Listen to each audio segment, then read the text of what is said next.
राजनीतिक और सामाजिक कार्यक्रमों पर भी रहेगी रोक। कैबिनेट सचिव ने की राज्यों के मुख्य सचिवों के साथ वीडियो कॉन्फ्रेंसिंग में अहम चर्चा। श्रमिकों की सुगम आवाजाही के लिए अधिक श्रमिक एक्सप्रेस ट्रेन चलाने में राज्यों से और सहयोग का किया आह्वान। रेलवे बोर्ड राज्यों के सहयोग से और अधिक ट्रेन चलाने को तैयार। वित्त मंत्री निर्मला सीतारमण ने आत्मनिर्भर भारत पैकेज की 5वीं किस्त का किया ऐलान। कोरोना के कारण कर्ज चुकाने में असमर्थ कंपनियों को दिवाला संहिता के तहत 1 साल तक की कार्रवाई से छूट का किया ऐलान।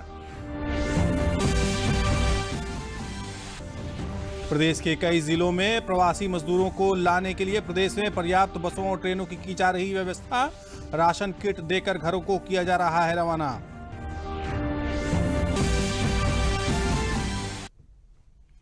नमस्कार, मैं हूं हिमांशु सोनकर और अब समाचार विस्तार से। देश भर में लॉकडाउन 31 मई तक बढ़ा दिया गया है, लेकिन लॉकडाउन के नए नियमों में कई क्षेत्रों में पहले के मुकाबले काफी छूट दी गई है, ताकि कोरोना से बचाव के साथ केंद्रीय गृह मंत्रालय की ओर से जारी लॉकडाउन 4.0 के दिशा निर्देश के अनुसार देश भर में सार्वजनिक कार्यक्रमों पर रोक रहेगी। स्कूल, मॉल, रेस्तरां बंद रहेंगे। विमान और मेट्रो ट्रेन का परिचालन भी 31 मई तक बंद रहेगा। देश में 31 मई तक लागू रहेगा लॉकडाउन। शर्तों के साथ देश के तमाम हिस्सों में छूट मिलेगी। लॉकडाउन 4 राज्यों के पास फैसले का ज्यादा अधिकार होगा। सोशल डिस्टेंसिंग के नियम पहले की तरह जारी रहेंगे। किन किन चीजों पर पूरे देश में जारी रहेगी पाबंदी? घरेलू और अंतर्राष्ट्रीय विमान सेवा पर पाबंदी रहेगी। मेट्रो सेवा पर भी पाबंदी रहेगी। स्कूल, कॉलेज और अन्य शैक्षणिक संस्थान भी बंद रहेंगे। इसके अलावा होटल और restaurant, cinema hall, mall, gym बंद रहेंगे। वहीं तमाम धार्मिक गतिविधियां और पूजा स्थल बंद रहेंगे। सामाजिक, राजनीतिक और सांस्कृतिक समारोह पर भी रोक रहेगी। शाम 7 बजे से सुबह 7 बजे तक आवाजाही पर रोक रहेगी। स्वास्थ्य कारणों को छोड़कर 65 साल के अधिक उम्र के लोग, गर्भवती महिलाओं और 10 साल के बच्चे घर पर रहेंगे। क्या क्या छूट मिलेगी प्रतिबंधों के बीच? इसके अलावा बाकी गतिविधियों की इजाजत है। स्पोर्ट्स कॉम्प्लेक्स और स्टेडियम खोलेंगे, लेकिन दर्शकों को अनुमति नहीं रहेगी। खाने की होम डिलीवरी जारी रहेगी। और किन किन चीज़ों में छूट मिलेगी? कंटेनमेंट जोन को छोड़कर बाकी जगहों पर शर्तों के साथ छूट रहेगी। राज्यों की आपसी सहमति से बस और यात्री वाहनों का अंतर्राज्यीय आवागमन चालू रहेगा। राज्य और केंद्र शासित प्रदेश के फैसले के तहत बस यात्री और वाहनों का राज्य के भीतर आवागमन जारी रहेगा। कंटेनमेंट और बफर, रेड, ग्रीन और ऑरेंज जोन के लिए दिशा निर्देश इस तरह से हैं। राज्य और केंद्र शासित प्रदेश स्वास्थ्य मंत्रालय के दिशा निर्देशों के तहत रेड, ग्रीन और ऑरेंज जोन तय करेंगे। रेड और ऑरेंज जोन में जिला प्रशासन और स्वास्थ्य मंत्रालय के दिशा निर्देशों के तहत कंटेनमेंट और बफर जोन तय करेंगे। कंटेनमेंट जोन में केवल आवश्यक सेवाओं की अनुमति। कंटेनमेंट जोन से लोगों को आने जाने की अनुमति नहीं रहेगी। स्वास्थ्य संबंधी दिक्कतों और आवश्यक सेवाओं की छूट रहेगी।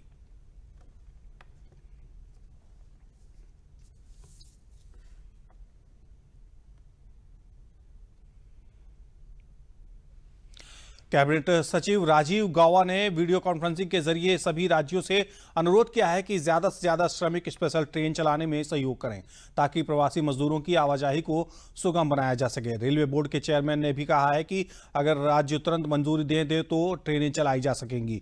राज्य सरकार से यह अनुरोध किया गया है कि प्रवासी मजदूरों की सुरक्षा और शहर के लिए जिलाधिकारियों और पुलिस अधीक्षकों को जिम्मेदार ठहराया जाए। इसके साथ ही ये भी कहा गया है कि जो भी पैदल चलते पाए जाएं उन्हें कैंपों तक पहुंचाया जाए और श्रमिक स्पेशल ट्रेनों की व्यवस्था जल्द से जल्द की जाए।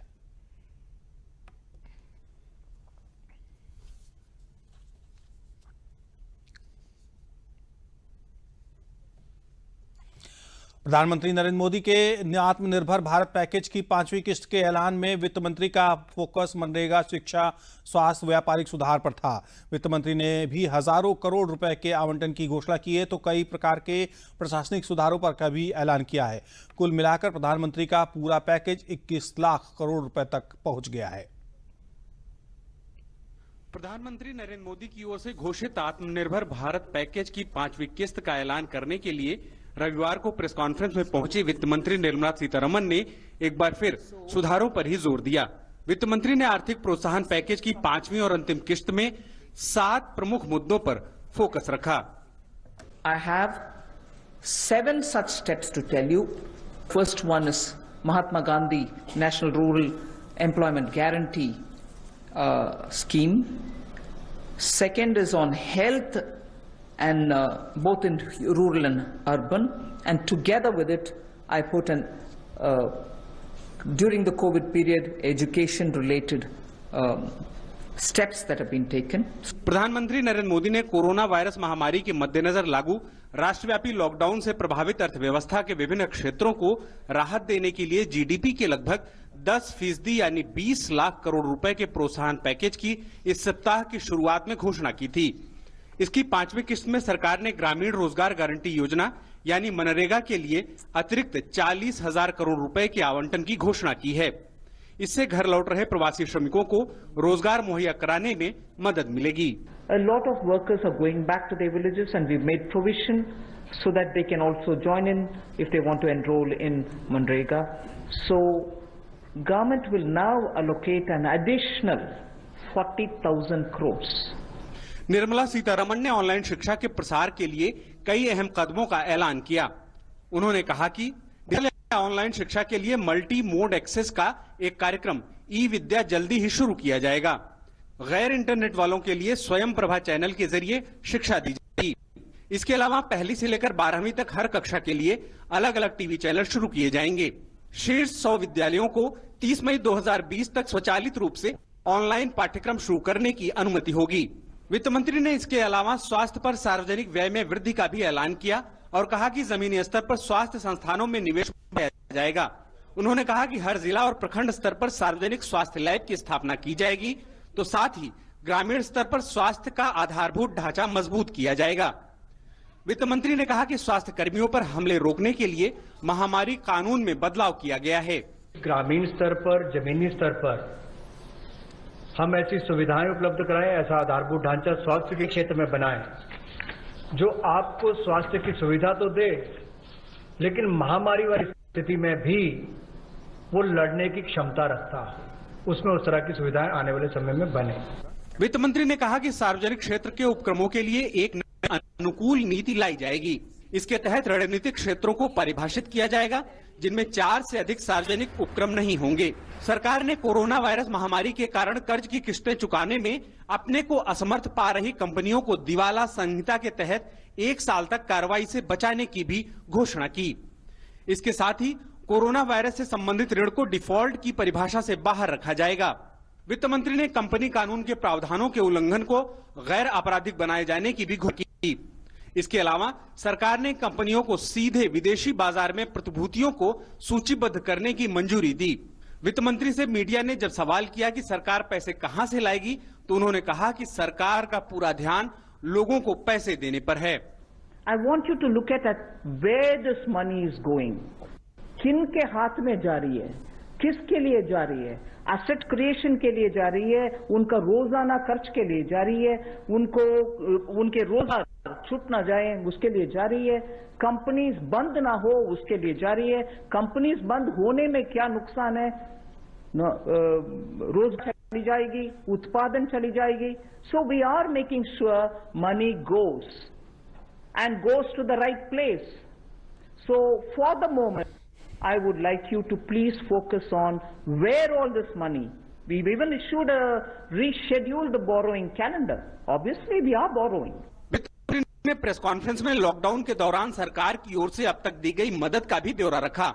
उन्होंने कहा कि लॉकडाउन के दौरान पीएम किसान की 2,000 रुपए की नकद सहायता योजना के तहत 8 करोड़ 19 लाख किसानों को 16,394 करोड़ रुपए का भुगतान किया गया।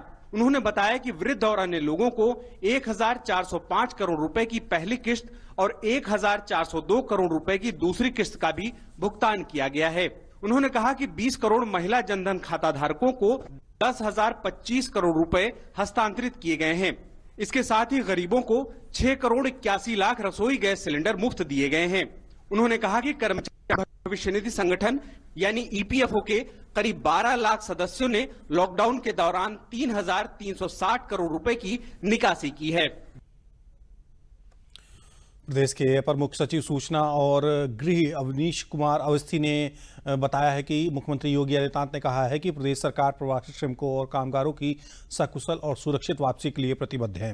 फील्ड में तैनात अफसर अन्य राज्यों से संवाद बनाकर उत्तर प्रदेश लौट रहे श्रमिकों कामगारों को श्रमिक एक्सप्रेस अथवा सुरक्षित वाहनों से ही भेजने की व्यवस्था करें। उन्होंने कहा कि प्रदेश आने वाले प्रत्येक कामगार और श्रमिक को भोजन उपलब्ध कराया जाए, जगह जगह पेयजल की व्यवस्था भी सुनिश्चित की जाए, जिससे इन्हें क्वारंटाइन सेंटर ले जाकर इनकी मेडिकल स्क्रीनिंग सुनिश्चित की जाए। प्रवासी कामगारों और श्रमिकों को क्वारंटीन सेंटर में रखने के दौरान ही इनकी स्क्रीनिंग की जाए, ताकि होम क्वारंटाइन पूरी होने के बाद प्रदेश में इन्हें रोजगार दिलाने के प्रयास अभी से प्रारंभ किए जा सकें। मुख्यमंत्री जी ने आज सुबह ही हमें ये कहा कि जो भी बॉर्डर्स पर भीड़ जो आई है, जो भारी संख्या में लोग अन्य प्रदेशों से आए हैं, जो भारी संख्या में लोग विभिन्न वाहनों से आए हैं, जो बड़ी संख्या में लोग पैदल चल के आए हैं, जो बड़ी संख्या में लोग साइकिल से भी चल के आए हैं, हर हालत में उनको बॉर्डर पर व्यवस्थित रूप से संवाद बनाकर, संवेदना दिखाकर, हर हालत में उनको भोजन की व्यवस्था कर कर, पानी पीने की व्यवस्था करके, उनको बसों को बैठाकर, जो भी साधन मिले उन पर बैठाकर, और अब उन्होंने आदेश ये दिया है कि झांसी से ट्रेन में बैठाकर, मथुरा से ट्रेन में बैठाकर, गाजियाबाद से ट्रेन में बैठाकर, आगरा से ट्रेन में बैठाकर, प्रयागराज से भी ट्रेन में बैठाकर, मेरठ और सहारनपुर क्षेत्र में भी ट्रेन में से बैठाकर, उन्होंने ये भी आदेश किया है कि नोएडा से भी ट्रेन में बैठाकर, साथ साथ जो है कहीं भी झांसी के अलावा महोबा में भी अगर जरूरत पड़े तो वहाँ ट्रेन की व्यवस्था की जाए। ये एक बहुत ही महत्वपूर्ण निर्णय मुख्यमंत्री जी ने लिया है कि जहाँ तक संभव हो कोई भी व्यक्ति जो है कहीं भी किसी भी प्रदेश के किसी भी कोने में किसी भी जनपद में वो या तो ट्रेन से चले या बस से चले या सुरक्षित वाहन से अवश्य चले। देश को आर्थिक मजबूती देने के लिए केंद्र सरकार द्वारा दिए गए 20 लाख करोड़ के आर्थिक पैकेज पर बरेली में केंद्रीय श्रम एवं रोजगार मंत्री संतोष गंगवार ने कहा है कि यह पैकेज देश की आर्थिक स्थिति को मजबूती प्रदान करेगा। इस पैकेज के जरिए देश के सभी वर्गों का ध्यान रखा गया है। गरीबों, मजदूर, किसान और आर्थिक व्यवस्था को सुधारने का ध्यान दिया गया है, जिसमें अर्थव्यवस्था में सुधार हो सकेगा। वहीं उन्होंने कहा कि श्रम कानून में बदलाव किया गया। 44 श्रम कानून की जगह अब केवल 4 कानून काम करेंगे, जिसकी प्रक्रिया शुरू हो गई है। वास्तव में जो भारत सरकार कदम उठा रही है और प्रधानमंत्री जी जिस रुचि के साथ काम कर रहे हैं, ये 20 लाख करोड़ का पैकेज अपने आप में ऐतिहासिक निर्णय था और समाज का कोई वर्ग उन्होंने छोड़ने का काम नहीं करा। गरीबों और मजदूरों की ज़्यादा चिंता करने का काम किया। मुझे लगता है कि अब अर्थव्यवस्था में एक सही सुधार के साथ कदम उठेगा और हर आदमी की चिंता की गई है। मुझे लगता है कि इस भयंकर समस्या को जो पूरा विश्व देख रहा है, एक हमारे प्रधानमंत्री ने इस और समय रहते जो कदम उठाए हैं, पूरा विश्व उससे प्रभावित भी है और हम एक सही दिशा में चलने का काम कर रहे हैं। चित्रकूट जिले में शासन के निर्देश पर गैर राज्यों में फंसे प्रवासियों को घर पहुंचाने के लिए लगातार स्पेशल श्रमिक ट्रेन चलाई जा रही है। इसी क्रम में चित्रकूट जनपद में भी पहली स्पेशल श्रमिक ट्रेन राजस्थान के भीलवाड़ा में फंसे प्रदेश के विभिन्न जनपदों के लगभग 1200 श्रमिकों को लेकर चित्रकूट धाम करवी रेलवे स्टेशन पर पहुंची, जहां जिला प्रशासन द्वारा श्रमिकों को गंतव्य तक पहुंचाने के लिए लगाई गई 49 बसों में बैठाकर उन्हें जाँच के लिए भेज दिया गया। जाँच के बाद उन्हें राशन किट देकर उनके घरों को रवाना किया गया। जिला प्रशासन और रेलवे प्रशासन द्वारा ट्रेन आने से पूर्व रेलवे स्टेशन व आसपास के इलाके को पूरी तरह सील कर सैनिटाइज किया गया था।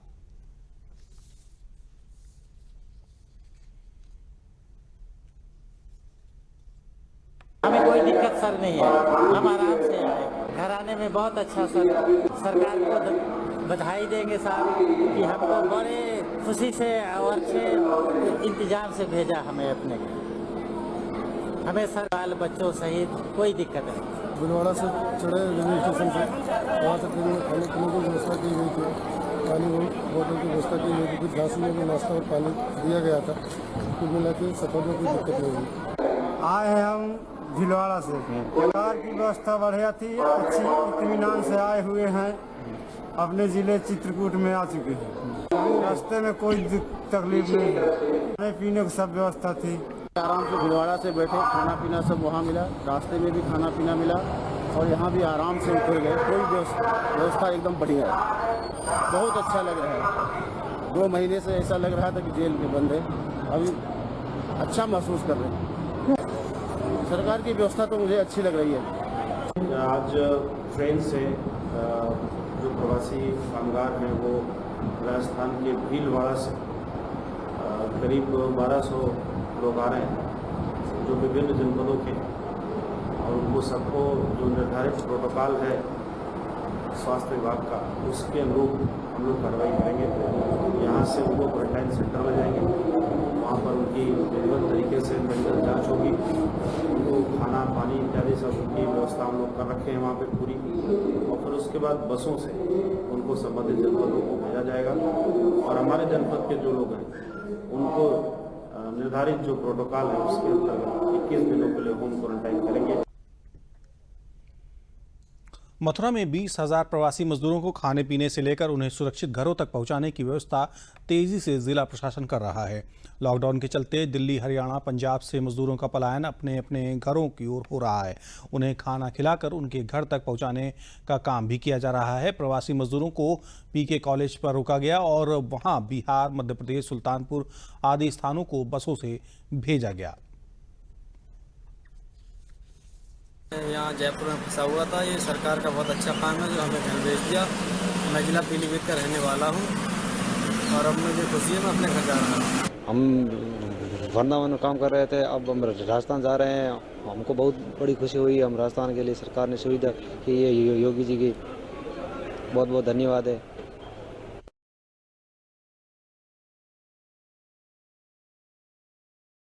जने हम, मेरा लड़का भी, मेरी बहू भी और मैं, तीनों यहीं रुक गए। ये लॉकडाउन लग गया, अब क्या जाए। फिर किसी गांव में रुके हुए, गांव में मथुरा के पास है दत्या गांव, जहाँ रुके हम। वहाँ हमारी बढ़िया व्यवस्था करी गांव वाले ने, रोटी पानी सब। लॉकडाउन में मजदूरों को रोजगार देने के लिए बरेली जिले में बड़े स्तर पर मनरेगा में काम दिया जा रहा है। मनरेगा के तहत नदियों का जीर्णोद्धार और नालों की सफाई, लिंक रोड का निर्माण, तालाब की खुदाई आदि शामिल है। जिले के कई गांवों में मनरेगा के तहत काम शुरू हो गया है। बरेली के ग्राम ओडस में इन दिनों मनरेगा के तहत लिंक रोड का काम किया जा रहा है, जिसमें घरों में खाली बैठे मजदूरों को काम मिल रहा है, जिससे यह लोग काफ़ी खुश हैं क्योंकि लॉकडाउन के कारण उन्हें काम नहीं मिल रहा था। सरकार की मनरेगा में रोजगार देने की पहल से इन लोगों में उम्मीद जगी है।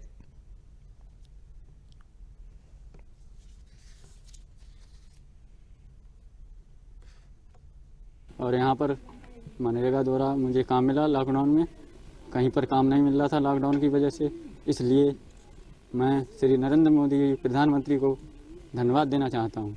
मनरेगा द्वारा मेरे लिए काम मिला है लॉकडाउन में, जिससे मेरा खर्चा पानी चल जाता है।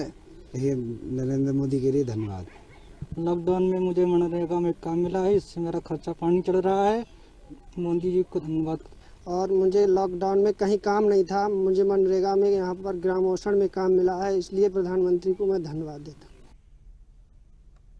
कोरोना संकट के चलते लागू लॉकडाउन में लोगों के सामने जीवन यापन और रोजगार की समस्या खड़ी न हो, इसको लेकर सरकार के द्वारा सभी जिलों में मनरेगा का काम शुरू कराया गया है।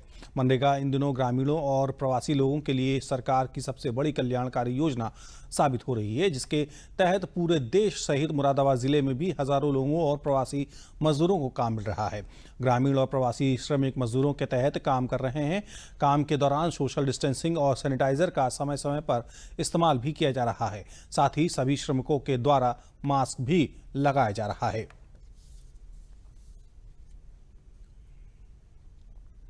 लॉकडाउन के अंदर चलते हुए नरेगा का काम चल रहा है, जिससे मेरे घर का पालन पोषण हो रहा है।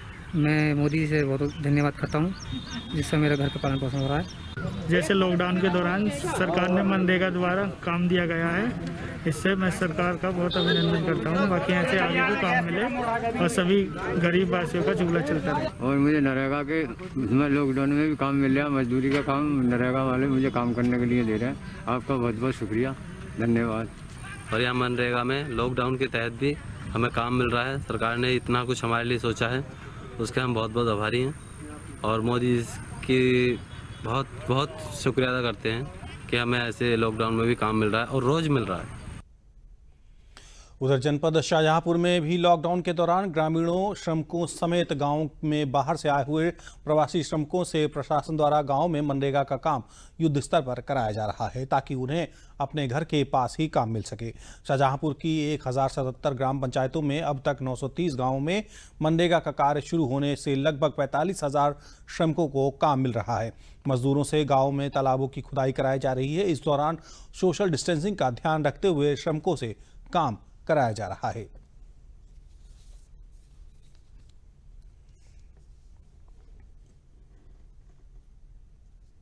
जयपुर में टैक्सी चलाते थे, लॉकडाउन होने के कारण मैं गांव चला आया और यहां पर काम करने लगे।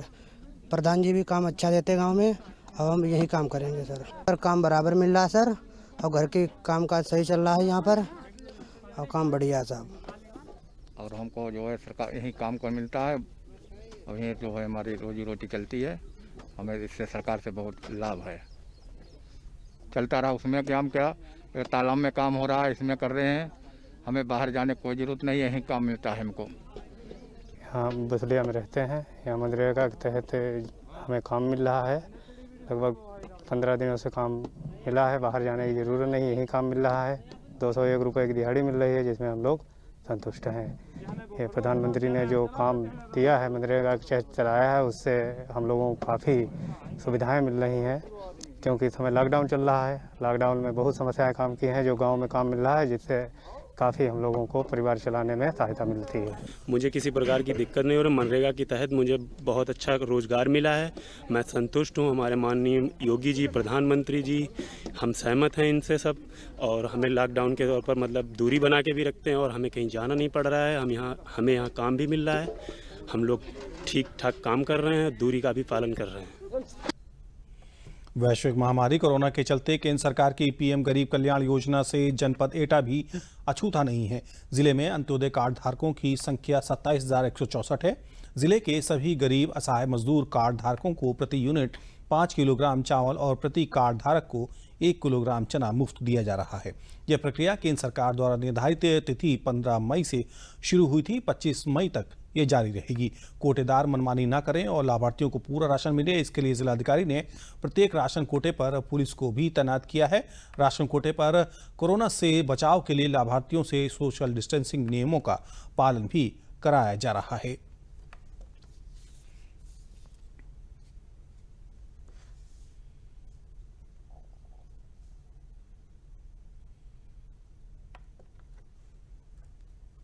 और यहाँ पर मनरेगा द्वारा मुझे काम मिला लॉकडाउन में। कहीं पर काम नहीं मिल रहा था लॉकडाउन की वजह से, इसलिए मैं श्री नरेंद्र मोदी प्रधानमंत्री को धन्यवाद देना चाहता हूँ। मनरेगा द्वारा मेरे लिए काम मिला है लॉकडाउन में, जिससे मेरा खर्चा पानी चल जाता है। ये नरेंद्र मोदी के लिए धन्यवाद। मनरेगा में काम मिला था, कहीं लॉकडाउन में काम नहीं मिल रहा था और खर्चा पानी नहीं चल रहे थे, अब अच्छा से खर्चा पानी चल रहा है। प्रधानमंत्री जी का धन्यवाद। प्रधानमंत्री नरेंद्र मोदी द्वारा लॉकडाउन के चलते 20 लाख करोड़ रुपए का जो पैकेज दिया गया है, उसका बुंदेलखंड के किसानों द्वारा भी स्वागत किया जा रहा है। ललितपुर जनपद के मछली उत्पादक किसानों ने स्वागत करते हुए कहा है कि प्रधानमंत्री मत्स्य संपदा योजना के तहत 20 लाख करोड़ रुपए की सहायता से अब यहां से मछली उत्पादक किसान अपनी मछली की बिक्री से अच्छे मुनाफे की उम्मीद कर रहे हैं।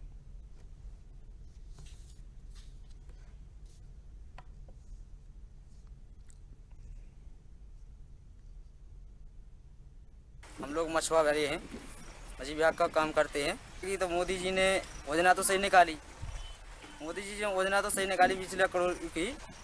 तो सर हमको आगे के लिए संभावना है कि मोदी जी अच्छा कर रही है जी। जो आगे करेगा हम लोगों के मजदूरों को, किसान आगे बढ़ेंगे। जो 20 लाख करोड़ प्रधानमंत्री जी ने दिया है, उससे हम लोगों की काफ़ी उम्मीद जगी है और हम प्रधानमंत्री से आशा करते हैं कि हम सब पर ऐसे ही योजनाओं बरसाएं। केंद्र सरकार द्वारा दिए गए आर्थिक पैकेज के ऐलान के आजमगढ़ के लघु उद्यमियों ने जमकर सराहना की है। खासतौर पर एमएसएमई सेक्टर को दिए पैकेज की जमकर तारीफ की जा रही है। उद्यमियों ने प्रधानमंत्री को धन्यवाद देते हुए कहा है कि इस संकट की घड़ी में केंद्र सरकार ने हमारी पीड़ा को समझा और एमएसएमई की घोषणा से हमें बचा लिया। आजमगढ़ के उद्यमियों ने कहा है कि प्रधानमंत्री के एमएसएमई पैकेज से लघु उद्योग को बढ़ावा मिलेगा। जो लोग यहां से बाहर रोजी रोटी कमाते थे, अब वो यहां काम मिलेगा।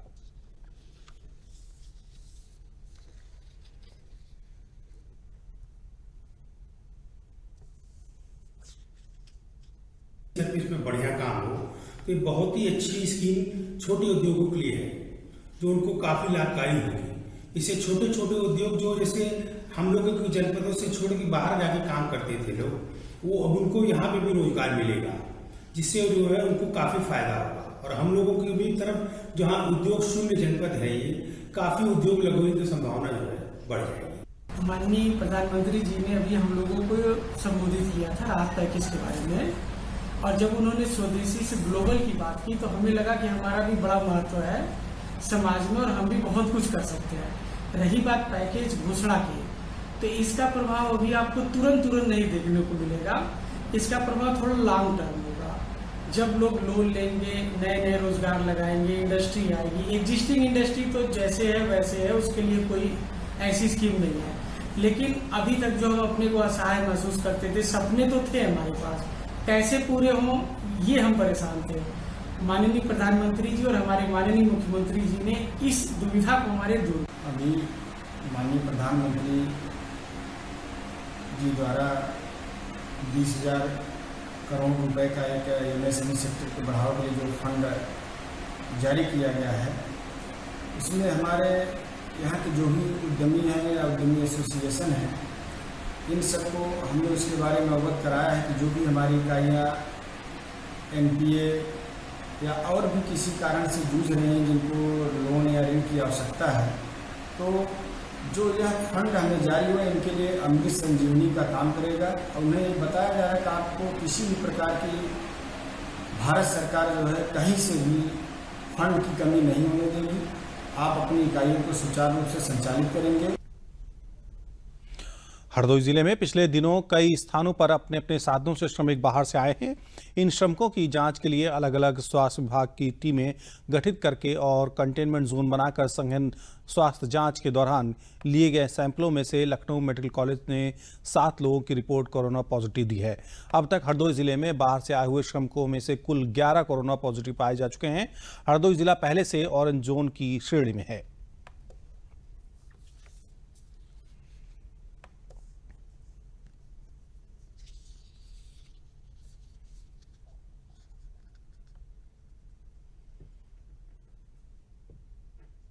कुल 7 पॉजिटिव मामले आए हैं। इनमें से शाहबाद तहसील के 5 और संडीला तहसील के 2 मामले हैं। इन सभी लोगों को कोविड अस्पताल में जो डेडिकेटेड इलाज कोविड के इलाज के लिए है, एल1 हॉस्पिटल, उसमें शिफ्ट किया जा रहा है और इनका बेहतर से बेहतर इलाज करा करके और इनको ठीक करके घरों को भेजा जाएगा। हम लोग इस दिशा में कार्य कर रहे हैं। कोविड-19 के चलते लॉकडाउन में कोरोना संकट से निपटने के लिए प्रधानमंत्री ने 20 लाख करोड़ रुपए के आर्थिक पैकेज की घोषणा की थी। इसके बाद केंद्रीय वित्त मंत्री निर्मला सीतारमण ने आर्थिक पैकेज की चौथी किस्त की घोषणा की। इससे अलीगढ़ में डिफेंस उपकरण बना रहे उद्यमियों में खुशी की लहर है। डिफेंस प्रोडक्शन में एफडीआई को 49% से बढ़ाकर 74% कर दिया गया है। डिफेंस उपकरण बनाने वाले उद्यमियों का कहना है कि इससे विदेशी कंपनियां निवेश करेंगी, उनके आने से नई तकनीक मिलेगी और लोगों को रोजगार में इजाफा होगा। उद्यमियों ने प्रधानमंत्री और वित्त मंत्री का धन्यवाद दिया है।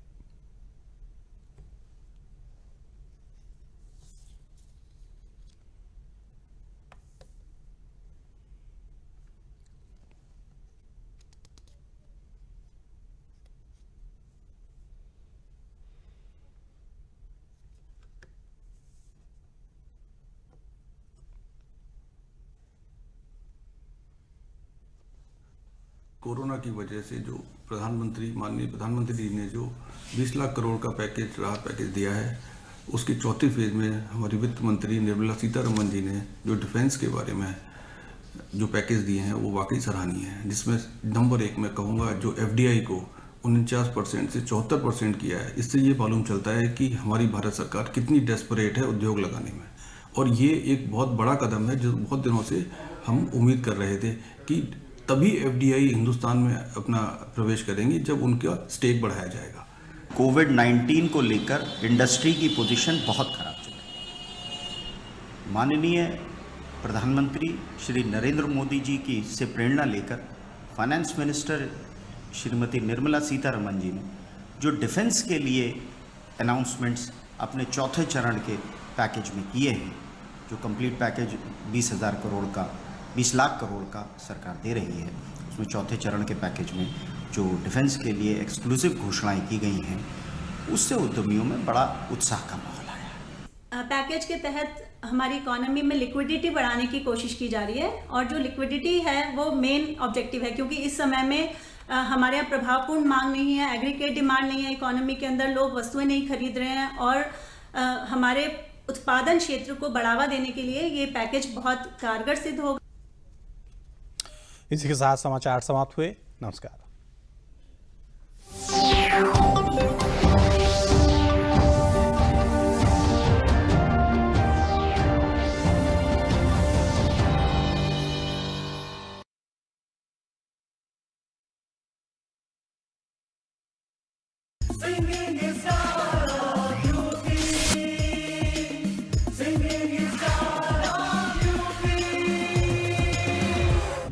लेके पहला प्यार भर के